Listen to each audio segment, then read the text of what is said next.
Tanggal 17 Agustus 1945, negara Indonesia memproklamasikan kemerdekaannya, menyatakan diri sebagai bangsa yang bebas dari kekuasaan asing. Namun, Belanda masih sulit menerima hal ini. Tidak lama setelah itu, dengan membonceng tentara sekutu, Belanda datang kembali untuk dapat berkuasa lagi. Setelah melewati tahun-tahun berdarah, berbagai peperangan dan diplomasi, Belanda akhirnya mengakui kedaulatan Indonesia melalui Konferensi Meja Bundar pada 27 Desember 1949. Salah satu konsekuensi yang muncul setelah konferensi ini adalah warisan hutang pemerintah kolonial yang cukup besar dan harus ditanggung oleh negara Indonesia. Warisan hutang yang membuat pemerintah harus berjibaku untuk menyelesaikannya. Sebelum lanjut, channel ini telah membuat lebih dari 80 video tentang sejarah. Pastikan telah menekan tombol subscribe dan menghidupkan notifikasi sebelum lanjut menonton. Beberapa video menarik tentang sejarah Hindia Belanda telah kami kumpulkan di playlist berikut ini.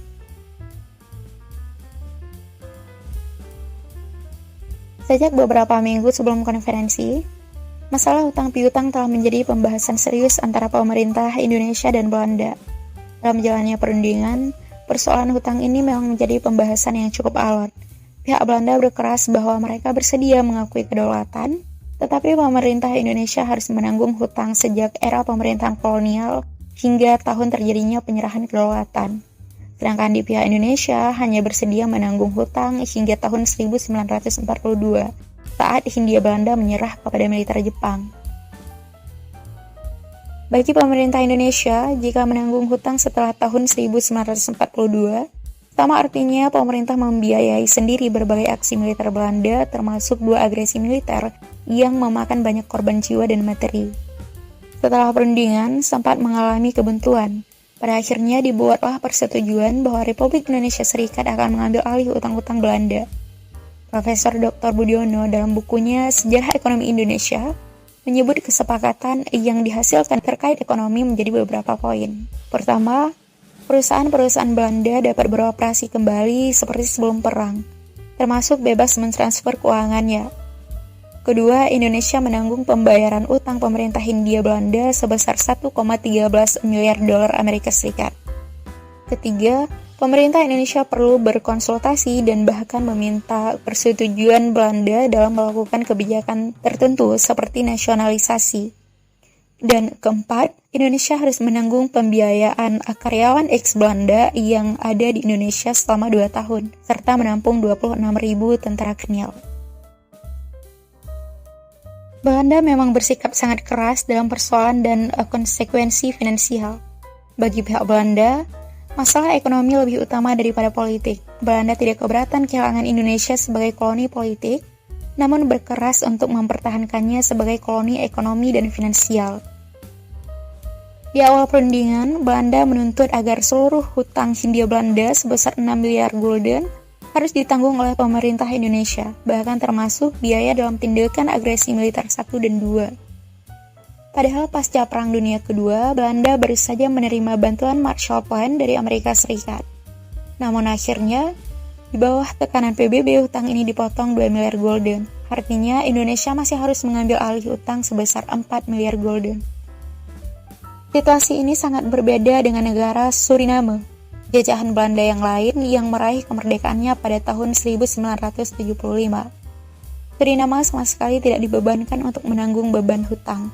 Malahan justru menerima bantuan pembangunan sebesar 3,5 miliar gulden.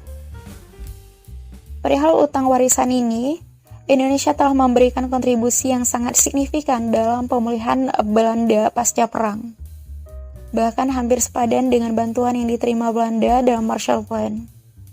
Secara ekonomi, butir-butir yang dihasilkan dalam KMB sangat menguntungkan pihak Belanda.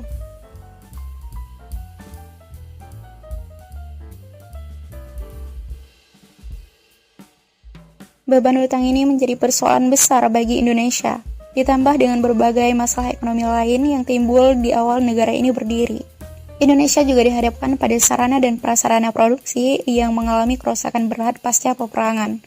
Birokrasi yang belum berjalan dengan baik, tuntutan perbaikan kehidupan masyarakat, dan kalangan elit nasional yang sudah tidak sabar untuk menjadi pelaku utama perekonomian setelah kepergian Belanda. Di tengah kondisi sulit ini, Indonesia melakukan manuver mengejutkan. Pada bulan April 1956, Presiden Soekarno secara sepihak membatalkan Uni Indonesia-Belanda yang sebelumnya disepakati dalam KMB. Uni Indonesia-Belanda adalah suatu pemerintahan yang dikepalai oleh Ratu Belanda untuk mengurus kepentingan bersama. Lebih dari itu, pada bulan Agustus tahun yang sama, Soekarno juga mengabaikan utang-utang yang dibebankan dalam KMB, dan juga menyatakan Irian Barat sebagai Provinsi Otonom Indonesia, satu persoalan lain yang menjadi masalah rumit dalam KMB selain masalah utang. Sebagai bentuk pengabaian terhadap Uni Indonesia-Belanda, Soekarno menyerukan konsep satu negara kesatuan dari Sabang sampai Merauke, dan negara serikat tidak berlaku lagi. Soekarno semakin bersikap keras kepada Belanda. Pada bulan November tahun 1957, PBB menyerukan Indonesia dan Belanda untuk melakukan perundingan internasional. Menyikapi seruan ini, Soekarno justru mengkampanyekan nasionalisasi aset-aset Belanda dan para pemodal Belanda untuk hengkang dari Indonesia. Soekarno juga menyatakan sudah bukan lagi waktu untuk membicarakan persoalan Irian Barat secara baik-baik dengan Belanda. Sepanjang tahun-tahun awal setelah penyerahan kedaulatan, Indonesia menerapkan kebijakan tambal sulam, meminjam kepada negara-negara Blok Timur, khususnya Soviet, yang kemudian digunakan untuk membayar hutang-hutang warisan Belanda. Hingga tahun 1956 saat Soekarno mengabaikan hutang warisan Belanda, Indonesia sebenarnya telah melunasi sebagian hutang tersebut hingga 82% atau hampir 4 miliar gulden. Tetapi hal ini tidak sepadan dengan utang-utang baru yang terus dipinjam dari negara Blok Timur. Permasalahan utang ini masih terus berlanjut setelah pergantian kekuasaan ke tangan Orde Baru. Pada akhir tahun 1965, beban pinjaman Indonesia mencapai 2,36 miliar US dollar, naik 2 kali lipat dari utang warisan KMB. Setengah dari utang tersebut adalah pinjaman dari negara-negara komunis. Orde Baru masih melanjutkan jejak pendahulunya dalam masalah utang. Indonesia masih terus melakukan pinjaman, bukan lagi kepada negara Blok Timur, melainkan negara Blok Barat, khususnya Amerika Serikat. Hutang warisan Belanda ini masih terus diwariskan hingga pemerintahan sesudahnya. Bagaimana tanggapan kalian terhadap peristiwa ini? Sampaikan pendapat kalian di kolom komentar.